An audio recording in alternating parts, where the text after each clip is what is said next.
Assalamualaikum warahmatullahi wabarakatuh.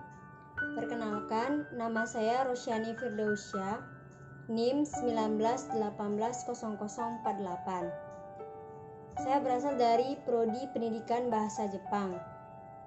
Baiklah, di sini saya akan mempresentasikan hasil analisis dari video yang berjudul Memahami Konsep Dasar Administrasi Pendidikan. Pertama itu konsep administrasi. Konsep dari administrasi, konsepnya adalah mengelola sumber daya 7M plus 1I, yaitu man, money, methods, machines, marketing, material, minutes, dan informasi untuk mencapai tujuan secara efektif dan efisien. Ketika menjadi administrator, maka ada 7M plus 1I yang harus dikelola. Kunci sukses dari mengelola 7M plus 1I ini adalah dengan menerapkannya ke dalam kehidupan sendiri, sehingga dapat merubah diri menjadi orang yang luar biasa. Man sendiri artinya manusia, sumber daya yang dimiliki oleh manusia di sebuah lembaga atau organisasi. Sebagai calon pendidik, memerlukan pengelolaan dan pengembangan yang baik dalam upaya mencapai ke tahap pengelola pendidikan. Yang kedua itu ada money atau uang. Uang merupakan alat tukar dan alat pengukur nilai. Dalam setiap kegiatan manusia, memerlukan uang untuk mencapai tujuan. Dalam penyelenggaraan lembaga pendidikan, uang diperlukan untuk membiayai kegiatan-kegiatan, tenaga kerja, alat-alat, dan berbagai program lainnya. Penggunaan biaya tersebut harus dikelola dengan baik secara efektif dan efisien dengan cara diperhitungkan secara rasional dan teliti. Yang ketiga ada methods atau metode. Metode adalah cara, teknik, dan strategi yang dilakukan pendidik agar proses belajar mengajar tercapai tujuannya. Metode pembelajaran dipilih dengan mempertimbangkan aspek kesesuaian materi, taraf perkembangan siswa, dan tujuan pendidikan yang hendak dicapai. Yang keempat ada machines atau mesin, yaitu perangkat yang mendukung terjadinya proses pembelajaran seperti komputer, radio, televisi, mobil, dan media-media teknologi lainnya.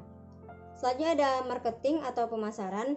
Pemasaran pendidikan dilakukan melalui promosi memiliki tujuan.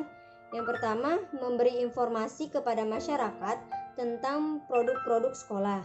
Yang kedua, meningkatkan minat dan ketertarikan masyarakat tentang produk sekolah. Yang ketiga, menstabilkan eksistensi dan kebermaknaan sekolah di masyarakat. Selanjutnya ada material atau bahan. Merupakan bahan fisik yang diperlukan untuk menunjang terjadinya proses pembelajaran sekolah guna membentuk siswa seutuhnya, yaitu berupa sarana prasarana, alat-alat pendidikan, dan sumber pendidikan.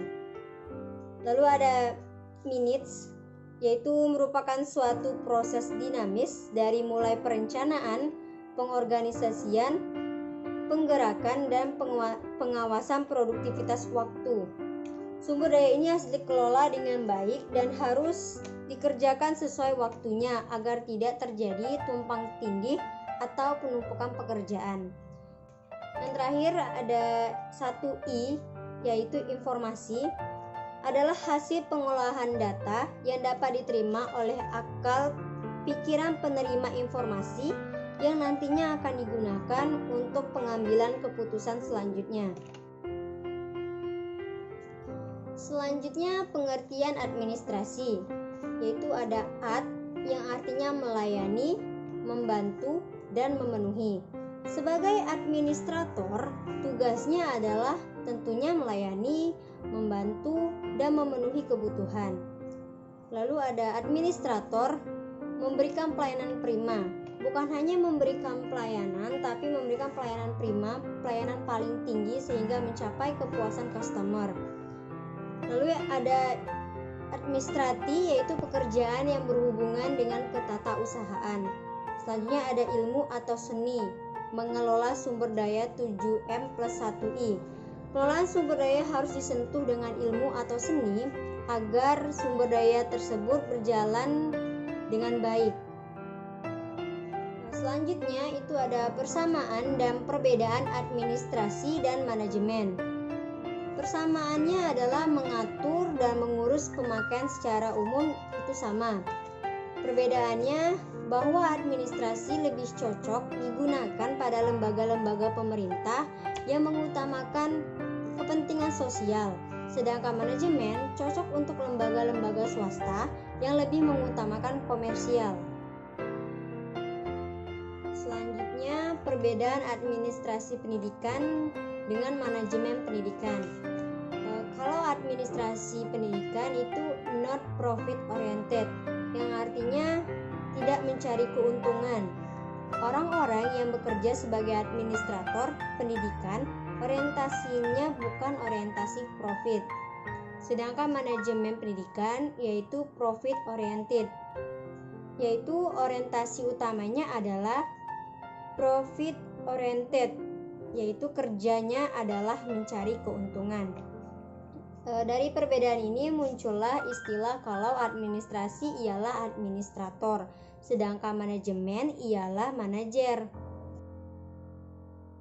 Kemudian itu perbedaan bos dan pemimpin. Bos atau manajer memiliki sifat yang memerintah, sering memerintah bawahannya untuk melakukan ini, itu, menuntut ini itu. Kemudian bos selalu ingin berkuasa. Lalu bos sering menciptakan rasa takut kepada bawahannya atau anggotanya agar bawahannya dapat bekerja dengan baik dan tidak mengecewakan bos. Lalu bos sering berkata dengan kata saya, suka menyalahkan, tahu caranya menggunakan orang. Bos juga menasihati bawahannya agar bekerja dengan baik, agar tetap fokus dengan pekerjaannya. Kemudian bos sering berkata pergi. Sedangkan pemimpin yaitu memiliki sifat melatih, yaitu mampu melatih bawahannya atau anggota-anggotanya untuk dapat bekerja dengan baik hingga dapat mencapai tujuan yang baik.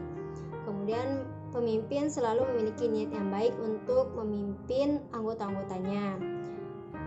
Pemimpin juga sering menciptakan kebanggaan. Pemimpin sering berkata kita, yaitu seperti hasil kerja keras ini adalah kerja keras kita bersama.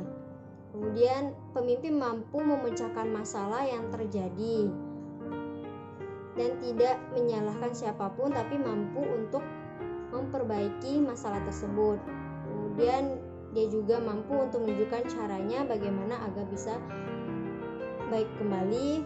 Kemudian pemimpin itu adalah melayani orang-orang dengan baik dan sering berkata, mari kita pergi. Selanjutnya, tujuan dan manfaat administrasi pendidikan. Yang pertama, agar terwujudnya proses belajar mengajar yang bermakna. Yang kedua, peserta didik yang aktif mengembangkan dirinya. Yang ketiga, memiliki kompetensi manajerial. Lalu tercapai tujuan pendidikan secara efektif dan efisien. Kemudian teratasinya masalah mutu pendidikan.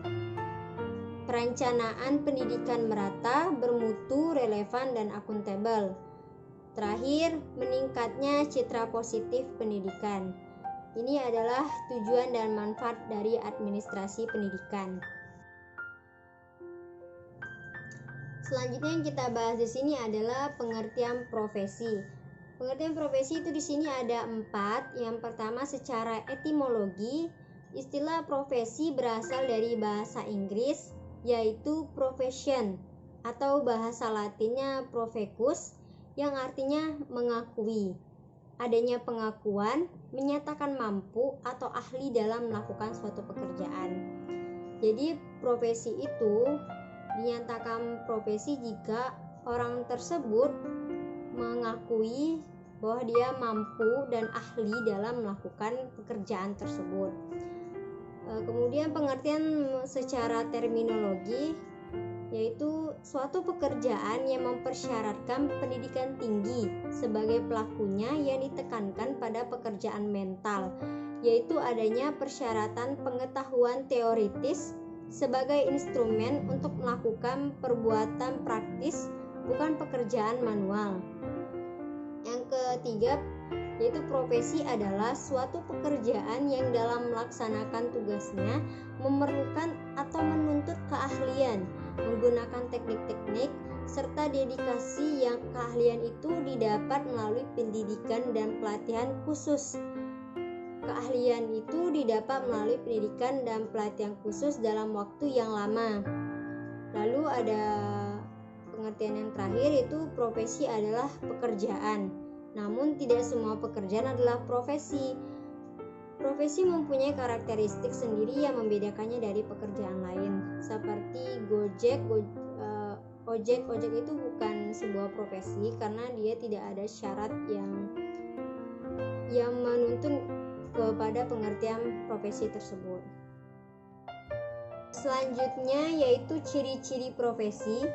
Ciri-ciri profesi ada 5. Yang pertama, profesi itu memiliki fungsi dan signifikan sosial bagi masyarakat.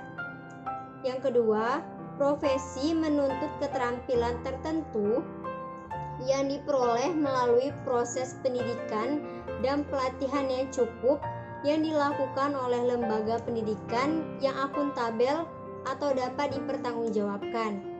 Yang ketiga, profesi didukung oleh suatu disiplin ilmu tertentu.